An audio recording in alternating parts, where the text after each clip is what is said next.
네, 사랑하는 우리 계명교회 청년부 모든 여러분들 반갑습니다. 월요일이 또 밝았네요. 놀랍게도 창세기를 벌써 다 읽었습니다. 통독을 해본 친구들이면 알 텐데 대단하고요, 여러분들. 오늘은 이제 출애굽기를 볼 건데 출애굽기 개관을 간단하게 먼저 좀 하고 들어갑시다. 출애굽기는 이제 주제는 약속의 땅을 향한 첫 여정이라고 생각을 해주면 좋을 것 같고요. 말 그대로 애굽에서 탈출한 이야기를 기록하고 있는 겁니다. 그러니까 더 이상 너희는 누군가의 노예로 살 자들이 아님을 하나님께서 천명하시는, 너희는 나의 백성이다 라는 것들을 이제 천명하시는 장이 출애굽기라고 할 수 있을 겁니다. 좋아요. 그 출애굽기에서 오늘은 좀 몇 장을 보면 좋을 것 같냐면 1에서 6장에서 이제 3장을 보려고 합니다. 길어지면 이제 여러분 이미 6장까지 들으셨기 때문에 이게 쉽지 않았을 거예요. 그래서 일단은 한번 보도록 합시다. 일단은 3장의 내용이 어떤 내용인지 좀 이해하려면 하나님께서 모세를 부르시는 장면입니다. 크게 두 가지 포인트만 한번 짚어봤으면 해요. 그러니까 뭐냐면 아마 제가 이 부분을 설교에서도 다룰 것 같기 때문에 이 부분을 막 너무 깊게 막 보려고 하지는 않을 것 같고요. 설교 본문을 어디로 할지 좀 고민 중입니다. 여기로 할지 아니면 20장으로 할지 좀 고민 중인데 아마 여기로 할 것 같아요. 근데 이제 보면 첫 번째 포인트로 볼 수 있는 거는 독립적이신 여호와의 모습을 볼 수 있습니다. 무슨 말이냐면 타지 아니하는 떨기나무 사이에 임하신 하나님을 볼 수 있을 거예요. 그러니까 불이 붙었다라는 건 여러분 두 가지가 필요해요. 기본적으로 생각해 보면 하나는 불이 타기 위해서는 무언가를 태울 게 필요합니다. 그러니까 불이 존재한다라는 건 생각을 해보시면요, 여러분 불이 존재하기 위해서는 태울 게 필요하고요. 공기도 필요합니다. 그러니까 태우기 위한 무언가가 필요한데 하나님의 불은 무언가를 태우지 않고 존재하고 있다는 거죠. 그러니까 이게 뭐냐면 의존하지 않으시는 하나님의 모습을 보여줍니다.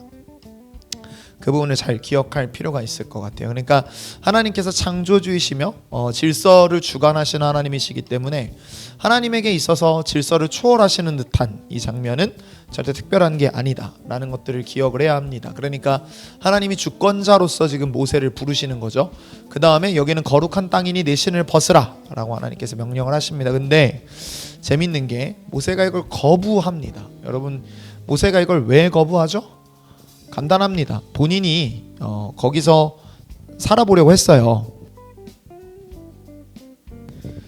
네, 그러니까 어떤 말이냐면 모세가 이 시도를 안 했던 게 아니에요. 모세는 그러니까 본인 나이가 40살쯤 되었을 때 사도행전의 기록과 연결시켜서 생각을 해보면 본인 나이가 40살쯤 되었을 때 히브리 백성들을 돌봐야 되겠다는 생각을 하거든요. 그러니까 그가 아직 이집트의 왕자로 지내면서 정치 권력의 중심부와 쉽게 맞닿을 수 있을 그 시절에 그는 사실은 뭘 하고 싶었냐면 히브리 해방 운동을 하고 싶었던 거죠. 그런데 그걸 누가 막으시냐면 사실은 하나님께서 실패하시게 하는 듯한 장면이 나옵니다.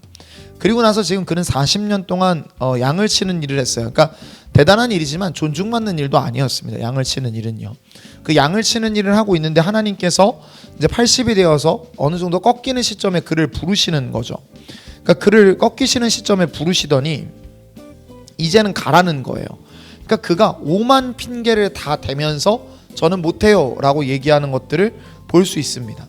글쎄요, 여러분들 뭐 말을 못한다 뭐 이런 것들이 제가 볼 때는 좀 핑계에 가깝다라고 저는 개인적으로 해석하는 이유가 뭐냐면 생각을 해보세요. 모세가 뒤에 보면 말 때문에 문제되는 장면이 그렇게 안 나옵니다. 두 번째는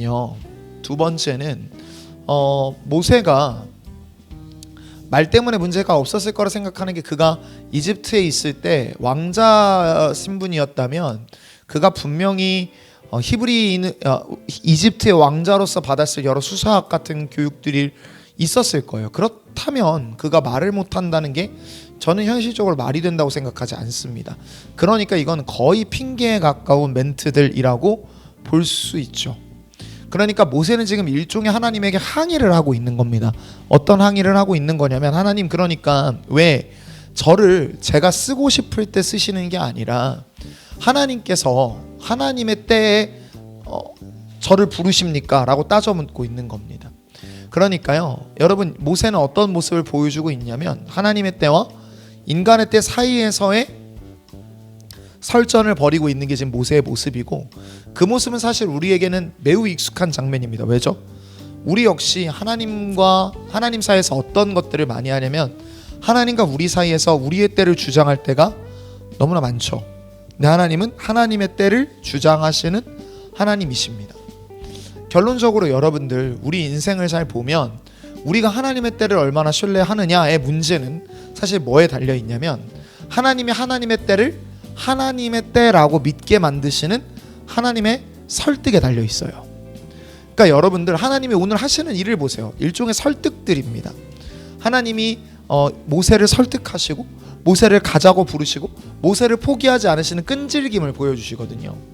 이 모습 안에서 우리가 느끼게 되는 게 뭐냐면, 여러분 분명하게 깨달아야 되겠지만 우리는 주권자 하나님의 뜻에 쉽게 구부러지는 착한 마음을 가지고 있지 않아요. 그런데 우리가 하나님의 뜻을 이룰 수 있는 것, 하나님의 뜻을 우리가 이루어갈 수 있는 것은 저는 하나님의 신실함에 달려 있다고 생각을 합니다. 그러니까 여러분들도 오늘 하루를 그런 관점에서 이해하고 좀 살아내 볼 수 있으면 좋겠어요. 여러분을 허락하신 자리에서 하나님이 여러분을 세워 놓으셨고, 그게 그리스도 예수라는 어떤 십자가 안에서 하나님께서 완성하실 분명한 영광 안에 여러분의 오늘이 담겨 있음을 볼 수 있으면 좋겠습니다. 십자가라는 이해할 수 없는 사건 속에서 하나님이 영광을 보셨듯, 여러분이라는 이해할 수 없는 삶 안에서 하나님의 계획을 하나님은 보고 계실 거라고 저는 확신합니다. 그러니 여러분들, 모세가 하나님의 때에 순복했듯, 하나님의 설득에 순복했듯, 여러분도 하나님이 여러분의 마음을 만져주셔서 여러분이 그것에 설득되고 순복될 수 있는 오늘 하루가 될 수 있기를 주님의 이름으로 축복합니다. 한번 같이 기도할까요? 하나님 감사합니다.